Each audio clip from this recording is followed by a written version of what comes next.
समाज की सच्चाई पे क्रूर है। अन्ना कपिल सिब्बल का बयान मैंने पढ़ा। उन्होंने कहा कि लोकपाल अगर बन भी जाएगा तो क्या होगा? क्या बच्चे का स्कूल में दाखिला हो जाएगा? क्या गरीब को हॉस्पिटल में जगह मिल जाएगी? क्या खाने को 2 वक्त रोटी मिल जाएगी? अगर कपिल सिब्बल को ऐसा लगता है तो ड्राफ्टिंग कमेटी में किसने आया थी समय बिताने के लिए? उसी टाइम बताना था कि लोकपाल का कुछ नहीं होगा, हम नहीं आ सकते। हम 3 महीने का पीरियड क्यों बिताया उसने? लेकिन ये बात तो उनकी ठीक है। बड़े सवाल तो है पानी का, बिजली का, सड़क का। तो अगर लोकपाल बन भी गया तो क्या होगा? एक मिसाल बताता हूँ। वो एक स्कूल का लड़का है, वो एक एप्लीकेशन लेकर गया, वो एप्लीकेशन दफ्तर में दिया, वो कंप्यूटर में फीड होगा और वो दफ्तर से उसको SMS नंबर दिया जाएगा और घर में बैठकर वो देखेगा मेरा काम का हक बताएगा। तो चक्कर लगाने की जरूरत नहीं पड़ेगी ऑफिस में बार बार। ये होगा लोकपाल से। ये टेक्नोलॉजी आम आदमी की आम आदमी की 2 चीजें हैं। एक तो जो भ्रष्टाचार है आम आदमी के लेवल पे, ये सरकार ने हमारी बात मानी नहीं है। हमारा ये कहना है कि आम आदमी के लेवल का भ्रष्टाचार, उसके घर के सामने की सड़क, उसकी पानी बिजली, जहाँ जहाँ भ्रष्टाचार है उसकी शिकायत भी वो लोकपाल या लोकायुक्त में कर सके और उसके ऊपर जांच हो और दोषी अधिकारियों को या पॉलिटिशियंस को सजा मिले। अगर सजा मिलने लगेगी तो नीचे एक डेटरेंस पैदा होगा। अगर सर्टेनिटी और स्विफ्टनेस ऑफ सजा होगी तो उनको डेटरेंस पैदा होगा। दूसरा, इसके अंदर एक प्रावधान है कि अगर आपसे रिश्वत मांगी जाती है, आप किसी दफ्तर में राशन कार्ड बनवाने जाते हैं, कोई काम करवाने जाते हैं, पासपोर्ट बनवाने जाते हैं, रिश्वत मांगी जाती है तो आपको कहा जाता है आप सबूत दीजिए। सबूत के बिना आपकी कार्रवाई नहीं की। सबूत क्या है आपके पास? आपके पास कोई सबूत नहीं है। तो इसके अंदर एक प्रावधान किया गया है कि सिटीजन चार्टर बनाया जाएगा हर डिपार्टमेंट द्वारा, जिसमें लिखा जाएगा कौन ऑफिसर कितने दिन में क्या काम करेगा। अगर वो ऑफिसर आपका उतने दिन में काम नहीं करता तो आप लोकपाल में शिकायत करेंगे, उसकी तनख्वाह कटेगी और उसके खिलाफ भ्रष्टाचार आपको प्रूव नहीं करना, एज्यूम कर लिया जाएगा, it will be deemed corruption कि उसने भ्रष्टाचार की उम्मीद में ये काम नहीं किया। तो एक आम आदमी को लेकर ये बातें, लेकिन सरकार मान नहीं रही है कुछ भी। अगर लोकपाल बिल जैसा आप चाहते हैं ऐसा बन गया, ऐसा लोकपाल समिति बन गई भ्रष्टाचार, तो देश से भ्रष्टाचार मिट जाएगा? हम चाहते हैं ऐसा नहीं।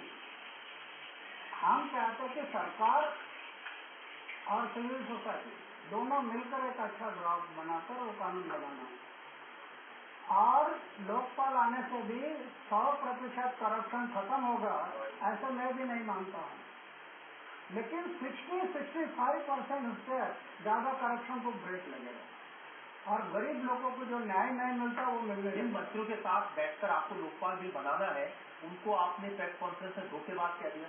जब कमेटी बनी और लोकपाल बिल के बारे में सब राय ली और कानून बनाने के लिए सोचा, कानून बनाने के बाद शुरू हो गया बैठक और बाद में इन लोगों ने हमारे सिविल सोसाइटी के लोगों पर आरोप करना शुरू कर दिया। प्रशांत भूषण, शांति भूषण झूठी सीढ़ी बनाई। क्यों? ये सिविल सोसाइटी के लोग भाग जाए फर्स्टेड होकर। फिर हमारे जो जस्टिस हेगड़े, उनके ऊपर आरोप लगा है कि वो भी फर्स्टेड, और वो भी फर्स्टेड हो गए थे। वो सोचने लगे मैं तो छोड़ देता, बोले उनको नहीं छोड़ना। क्यों छोड़ना? अरे ऐसे होते रहता। मैं उनको बताया जिस पेड़ में फल होते ना उसी पेड़ पर लोग पत्थर मारते हैं। जो पेड़ वहां थे उसमें से कौन पत्थर मारेगा? तब वो रुक गया। फिर केजरीवाल हमारे ऊपर आरोप करने शुरू कर दिया। इनकी भी प्रॉपर्टी की जांच करो। कई ऑफिसर छोड़ दिए पीछे इंक्वायरी करने के लिए। हमारे गांव में गए, अन्य की प्रॉपर्टी कहाँ है? अरे जिसने अपने जीवन में कहीं रखा ही नहीं आपको क्या मिलेगा? तो मैं जो कहने जा रहा हूँ कि ये ऐसे बर्ताव जो शुरू कर दिया, इसके कारण मैं कहा कि धोखेबाज। और जब मैं वो 6 मंत्री घर गए, 400 ऑफिसर घर गए और मेरी इंक्वायरी लगा दी और इंक्वायरी में जब उन्होंने इंक्वायरी की, हमारे बाला साहब ठाकरे थे पहले, तो उन्होंने बोला अन्ना की प्रॉपर्टी चेक करो। मैंने सर लेकिन आपके भी करो, कहाँ से आया इतना पैसा? तो मेरी जांच हो गई, जांच होने के बाद कुछ नहीं मिला। आखिर चीफ मिनिस्टर को लिखकर देना पड़ेगा, लिखकर देना पड़ा कि अन्ना के पास कुछ नहीं मिला। तो ये पहली बार नहीं है, ये तो पहले से मेरी जांच होते रही। जिसके पास कुछ है नहीं तो क्या मिलेगा आपको?